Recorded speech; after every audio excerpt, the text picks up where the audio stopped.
بسم الله الرحمن الرحيم والصلاة والسلام على أشرف المرسلين اللهم صل على سيدنا محمد وعلى آله وصحبه وسلم. السلام عليكم ورحمة الله وبركاته. عاو برنامج كان كوبان وعن كجاه اللينا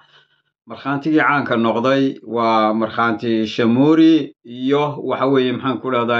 إثيوبيا وولي دون إني وحوي قبسته وحوي دجامع عصب سلقي عصبنا أي كسم يسطو وحوي قبل كأوضل arrintaas oo ay tahay shacabka Soomaaliyeed iyo dawladduba inay waxa weeye maxaa kula talaabo degdeg ay qaadaan awalan haddaan ku bilowno waxa weeye marxantigii caanka noqday waxa weeye maxaa kula daay insha Allah alxamdulillah ninkii ku caan baxay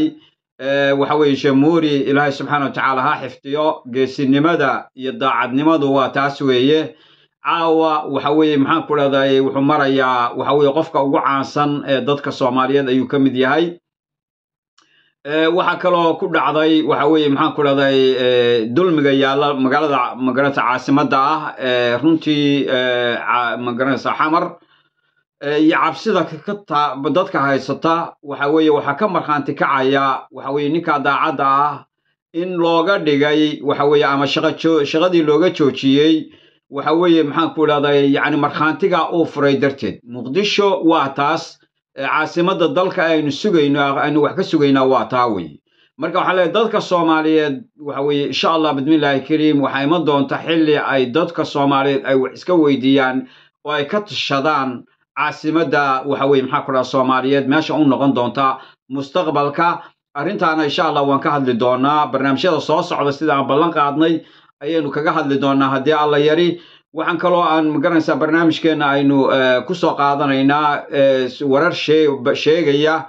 in waxa weeye markii aynu waxa weeye dawladda Turkiga la heshiinay oo waxa weeye Turkigu uu badii soo buuxiyay magaranaysaa maraakiibtiisa ay soo buuxdhaafiyeen in magaranaysaa Ethiopia iyo maxaan ku leedahay Muuse Shaydaan way doonayaan inay saldhig ka samaystaan ciidan waxa weeye gobolka waxa weeye awdal waxa weeye maxaa ku dhacday meelo kamid ah qayladhaantaas ayaa timi waxaanu rabnaa inaynu dawladda federaalka ee maxaa ku dhacday Soomaaliyeed iyo madaxweynaha jamhuuriyadda Xasan Sheekh Maxamuud aynu isweydiinaynaa bariyaha kan waxa joogay waxa weeye madaxdii reer awdal ayaa madaxweynihii hore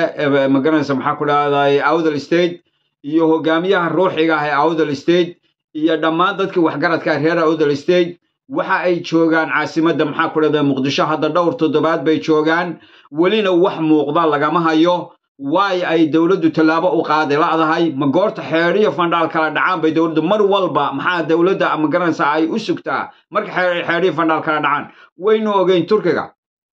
heshiiskiisu wuxuu yimi markii ay aadeen waxa weeye aynu in badan ummadda Soomaaliyeed ay ka hadashay oo ay aadeen waxa weeye maxaan ku leedahay inaguna aynu gabayo aynu ka tirinay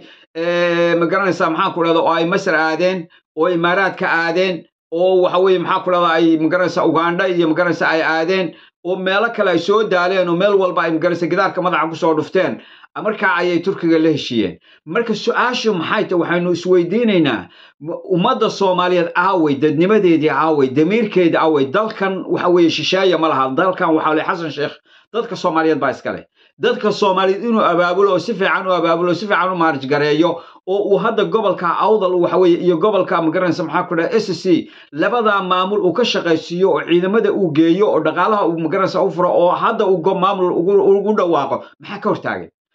ka hortaagan madaxweyne inaad maamulkii magaranaysa maxaa ku dhahay awdal state aad ku dhawaaqdo oo aad waxa weeye maxaa ku dhahay maqashiiso caalamka oo aad u sheegto aad ka digto waxa weeye inaan meesha waxa weeye cidina aanay faragelin karin oo aad ciidamo degdeg ah u dirto oo waxa weeye dadka aad waxa weeye iyaga laftooda aad dhiirigeliso haddaad aqoonsi buuxa aad siiso oo aad tallaabada qaado iyaga ayaa dhiirinaya iyaga ayaa is abaabulaya laakiin waxa ay dawladdu u aamusan tahay ma garanayo 3 wiig way ka badan tahay inta ay joogaan hadda waxa weeye madaxda waxa weeye awdal state magaranaysa caasimadda Muqdisho waxaan leeyahay fadhiga laga kaco shacabka reer awdal state waxaan leeyahay ha ogolaanina Muuse wuu dhacayaa wuu sii dhacayaa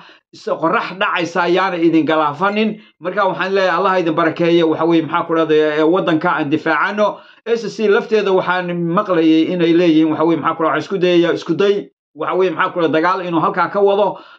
marka waxaan leeyahay dhammaan dadka Soomaaliyeed ha u diyaar garoobaan dalkooda iyo diintooda iyo maxaa ku dhahay dalkoodaba inay difaacdaan aad iyo aad baan idin salaamay. Assalaamu calaykum waraxmatullaahi wabarakaatuh.